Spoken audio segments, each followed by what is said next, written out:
नमस्कार दोस्तों। RPSC, RSSB, RAS, video, पटवारी, REET, CET exam के सॉल्यूशन पीवाई के जो प्रश्न हैं वो सभी परीक्षाओं के लिए रामबाण महापले रुद्र सीरीज में आपका स्वागत है। हम टॉपिक स्वतंत्रता सेनानी पढ़ रहे हैं और इसमें हमने बहुत सारे प्रश्न कर लिए थे और आगे बढ़ते हुए हम नेक्स्ट प्रश्न पर आ रहे हैं।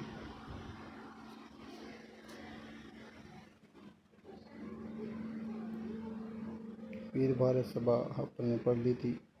इसके पश्चात अगला प्रश्न है यहाँ से,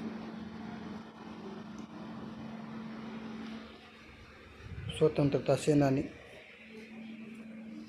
प्रश्न नंबर 1, क्रांतिकारी रचना चेतावनीराम चुंगटिया की रचयिता कौन है? ये सब पहले बताया जा चुका है, तो उत्तर हो जाएगा केसरी सिंह बारट।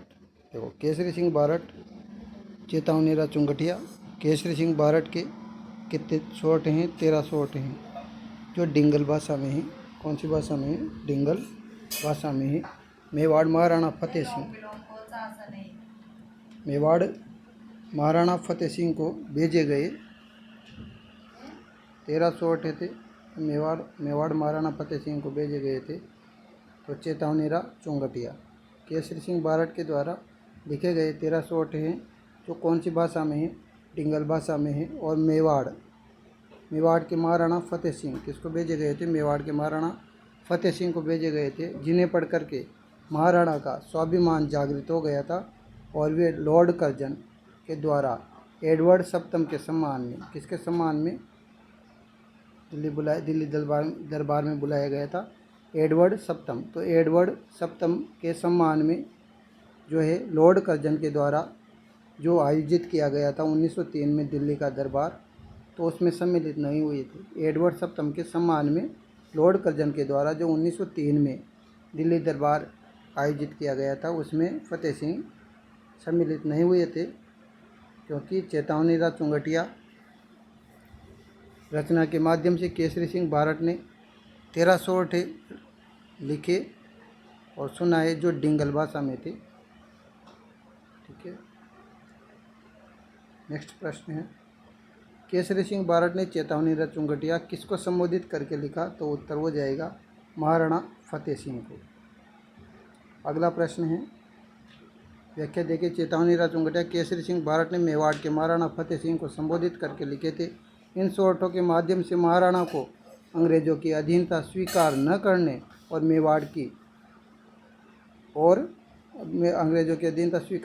और मेवाड़ की स्वतंत्र परंपरा और स्वाभिमान को बनाए रखने के लिए प्रेरित किया गया था। किसके द्वारा? फतेह सिंह के द्वारा।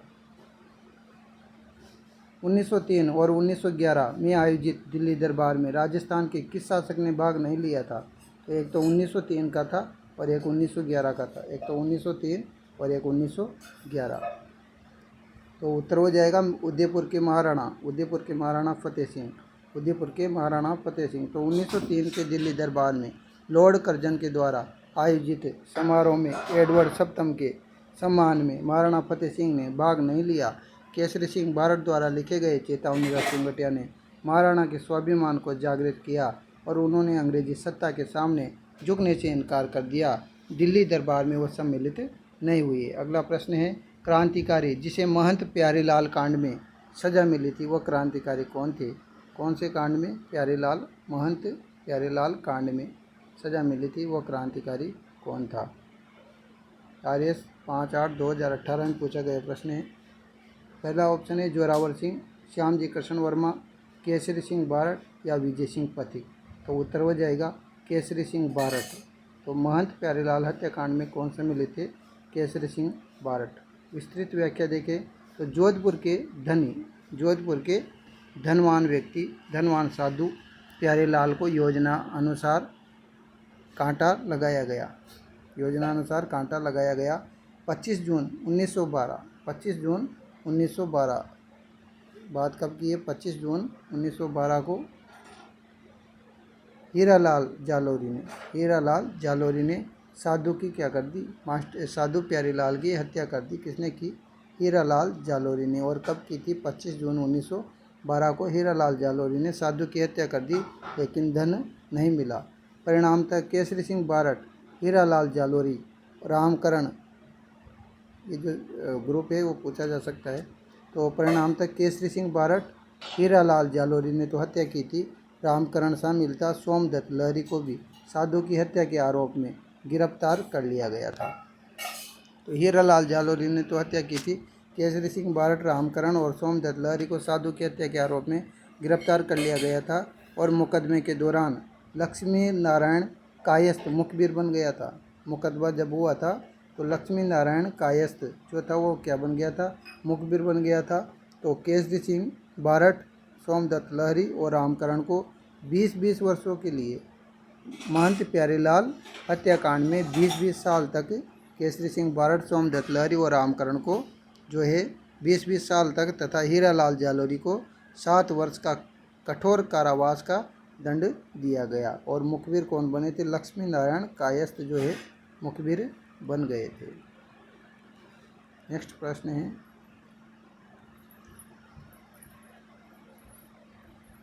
निम्न में से कौन महंत प्यारेलाल हत्याकांड से संबंधित नहीं है? देखो प्रश्न घुमाया गया था, वापस पूछ के घुमाया है ये प्रश्न। कौन संबंधित नहीं था? नहीं था पूछ रहा है ये, कौन संबंधित नहीं था। और सेकंड ग्रेड में पूछा गया है और 26/4/2017 को ये प्रश्न पूछा गया है। ये जो प्रश्न करवा रहा हूँ मैं PYQ, ये सभी परीक्षाओं के लिए महत्वपूर्ण प्रश्न है, तो इनको अच्छे से देखें। पहला ऑप्शन है रामकरण। कौन नहीं था? रामकरण भी था, ठीक है। और दूसरा ऑप्शन है मोहनलाल जालोरी, और तीसरा है ठाकुर केसरी सिंह, और चौथा है सोमदत्त लहरी। देखो हल्का सा इफेक्ट दिया है इसने, यहाँ पर क्या दिया है? मोहनलाल दे दिया, लेकिन जालोरी तो था, ठीक है, जालोरी था, रामकरण भी था, तो रामकरण भी था, ठाकुर केसरी सिंह बारट भी था, सोमदत्त लहरी भी था, लेकिन मोहनलाल जालोरी नहीं था। अगर व्याख्या की बात करें तो रामकरण, महंत प्यारीलाल हत्याकांड में रामकरण को अन्य क्रांतिकारियों के साथ गिरफ्तार किया गया था। उन्हें इस मामले में दोषी ठहराकर कठोर कारावास की सजा दी गई थी। मोहनलाल जालोरी की बात करें तो मोहनलाल जालोरी को दिए गए प्रश्न के अनुसार मोहनलाल जालोरी इस हत्याकांड से संबंधित नहीं थे, और मोहनलाल जालोरी की जगह क्या होना चाहिए था? हीरालाल जालोरी। ये हुए उत्तर, ये तो थे। तो हत्याकांड में हीरालाल जालोरी का नाम मिलता है। तो देखो इस प्रकार से RPSC हल्का सा इफेक्ट डालती है, तो हीरालाल जालोरी होना चाहिए था। तो यही उत्तर हो जाएगा अपना। ठाकुर केसरी सिंह बारट राजस्थान के प्रमुख क्रांतिकारी थे। महंत प्यारेलाल हत्याकांड में उन्हें गिरफ्तार किया गया और 20 वर्ष के कारावास की सजा दी गई। सोमदत्त लहरी की बात करें तो सोमदत्त लहरी भी महंत प्यारेलाल हत्याकांड में शामिल क्रांतिकारियों में से थे। उन्हें केसरी सिंह बारट और रामकरण के साथ 20 साल का, केसरी सिंह बारट और रामकरण के साथ 20 साल का जो है कठोर दंड कारावास दिया गया सोमदत्त लहरी को। अब देखो निम्नलिखित में से सुमेलित नहीं है। कौन सा सुमेलित नहीं है? ये स्कूल व्याख्याता 2014 में पूछा गया है, और यही प्रश्न CET 7 जनवरी 2023 में आया था। देखो अर्जुन लाल शेट्टी की बात करें तो अर्जुन लाल शेट्टी को कौन सी जेल में रखा गया था? बेलूर जेल। केसरी सिंह बारट को हजारीबाग जेल, विजय सिंह पथिक को टोडगढ़ जेल, और जोरावर सिंह को बरेली जेल। तो उत्तर हो जाएगा। अर्जुन लाल शेट्टी की बात करें तो अर्जुन लाल शेट्टी को वेलूर जेल में रखा गया था, एकदम सही बात है, वेलूर जेल में अर्जुन लाल शेट्टी को रखा गया था। केसरी सिंह बारट को हजारीबाग में रखा गया। तो ध्यान रखना, केसर कहाँ खिलेगी? बाग में खिलेगी, ऐसे ध्यान रख लेना। विजय सिंह पथिक को कहाँ रखा गया था? टोडगढ़ जेल में विजय सिंह पथिक को रखा गया था। तो उत्तर हो जाएगा अपना जोरावर सिंह, बरेली। तो केसरी सिंह बारट के छोटे भाई, केसरी सिंह बारट के छोटे भाई प्रताप सिंह बारट के चाचा जोरावर सिंह बारट ने लॉर्ड होर्डिंग पर 23 दिसंबर 1912 को लॉर्ड होर्डिंग पर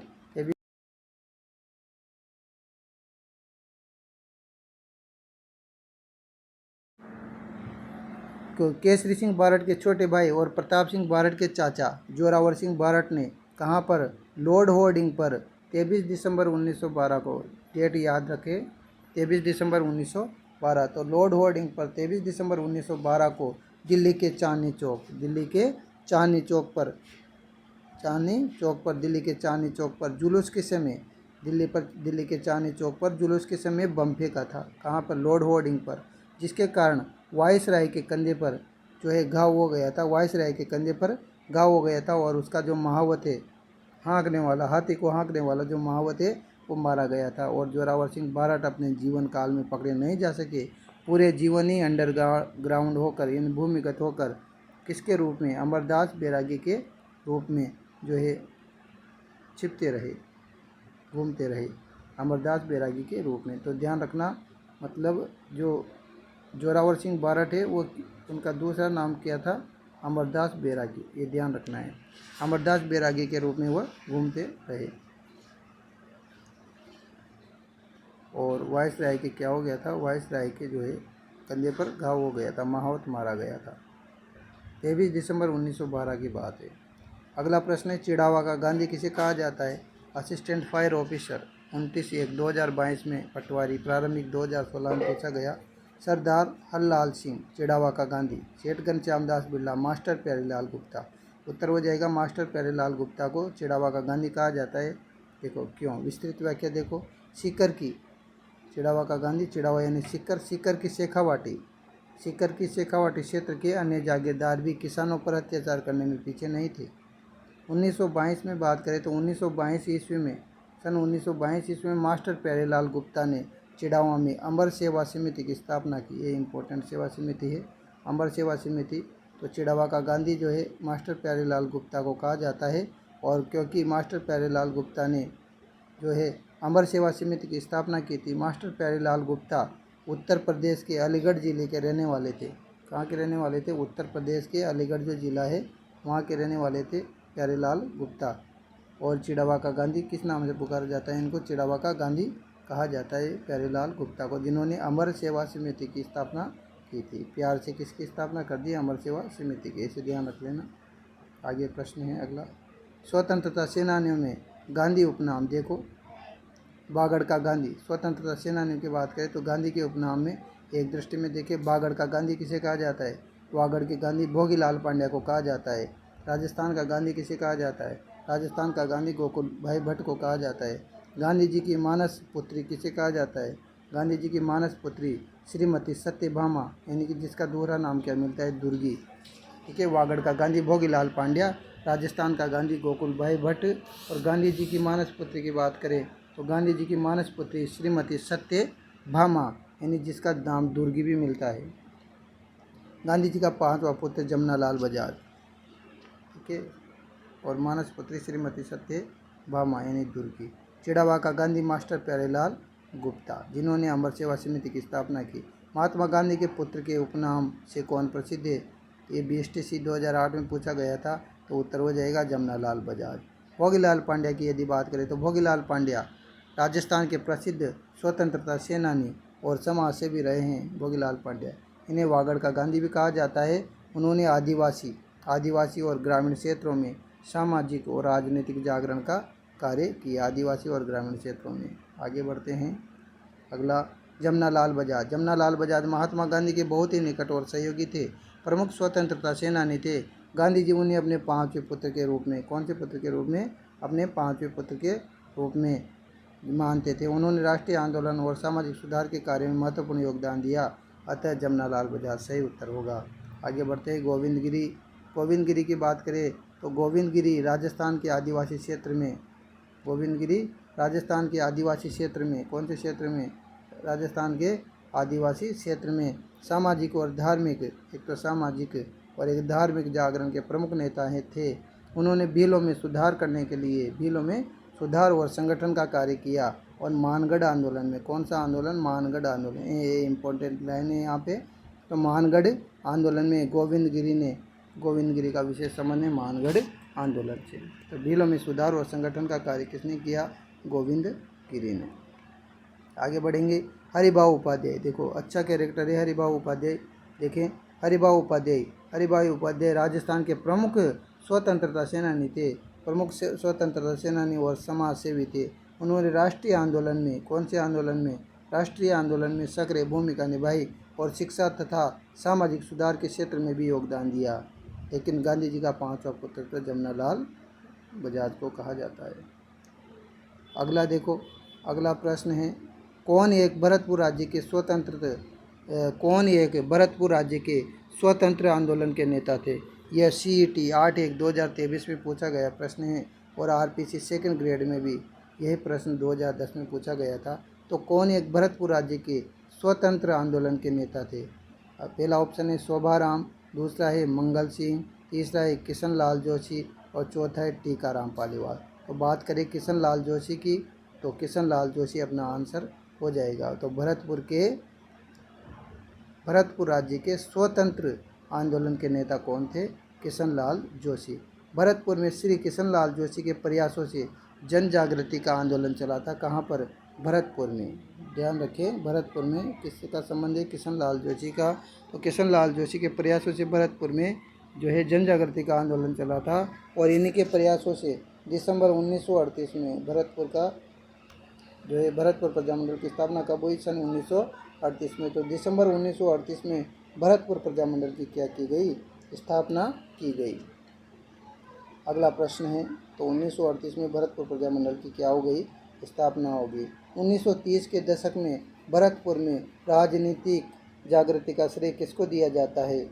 1930 के दशक में भरतपुर में राजनीतिक जागृति का श्रेय किसे दिया जाता है? देखो, यही प्रश्न घूम के आया और 1995 में RSA एग्जाम में पूछा गया है और पुलिस कांस्टेबल में भी ये प्रश्न आया है 2024 में।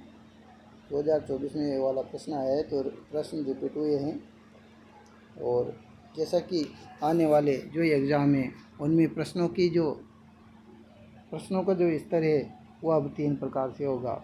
एक तो जो है उच्च स्तर, उसमें उच्च स्तर के प्रश्न, मध्यम स्तर के प्रश्न और निम्न स्तर के प्रश्न, सभी प्रकार के प्रश्न डाले जाएंगे ताकि 40% तक की पूर्ति हो सके। तो देखो, 1930 तो भरतपुर में राजनीतिक जन जागृति का श्रेय किसे दिया जाता है? उत्तर हो जाएगा किशन लाल जोशी। तो किशन लाल जोशी इसका जो है आंसर हो जाएगा।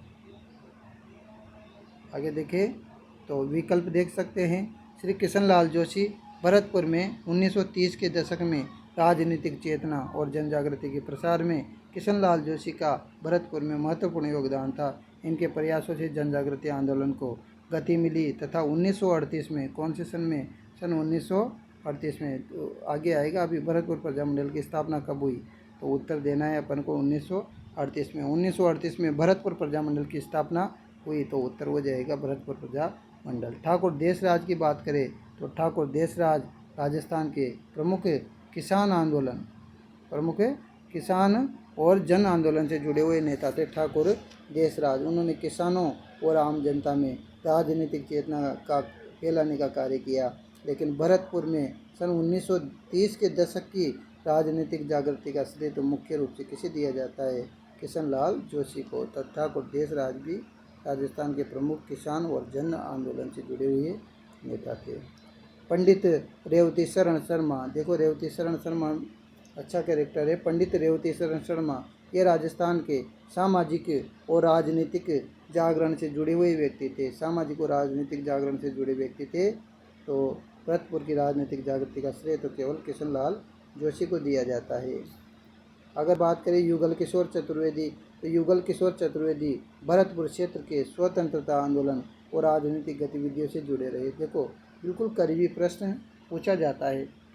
युगल किशोर चतुर्वेदी का संबंध भी किससे बताया है? भरतपुर से। और सिर्फ किशन लाल जोशी का संबंध भी किससे है? भरतपुर से।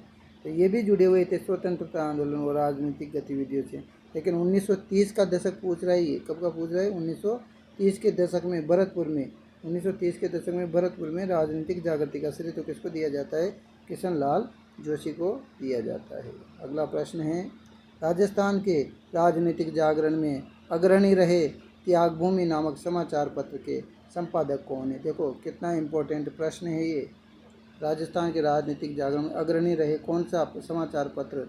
त्यागभूमि। त्यागभूमि जो समाचार पत्र है, उस त्यागभूमि समाचार पत्र के कौन एडिटर पूछ रहा है, वो संपादक कौन थे? तो देखो, RPSC LDC में पूछा गया 11 जनवरी 2014 को, ठीक है, और 17/5/2025 को पूछा गया। RSA एग्जाम में पूछा गया।